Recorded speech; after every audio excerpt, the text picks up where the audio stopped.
Nanalo ako ng 4M. Tapos, hindi, kasi nagpantay-pantay na yung mga pagong. Alam nyo na, yung lahat ng lines, puro pagong.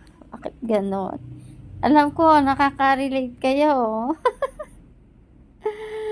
Ay, nako. Tapos, alam nyo, hindi ko tinigilan. Dire-diretso pa rin ang spin ko. Ubos. Olats. Siyempre, sama-sama ng loob ko. Sabi ko, dapat nagpasigurado na ako. Na-save ko na yung ganitong halaga. Ganyan.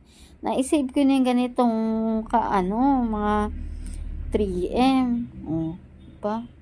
Siyempre, sisisi ako. Sama-sama ng loob ko. Parang, sabi nga daw, kailangan manalo, matalo, masaya.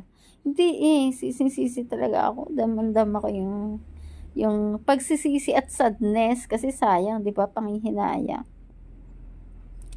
Buti na lang nagising ako. Ay, naantok pa ako. Ayun, masaya ako. Wala ako napaulats palang ganong kalaki. Sino nakaka-relate dyan?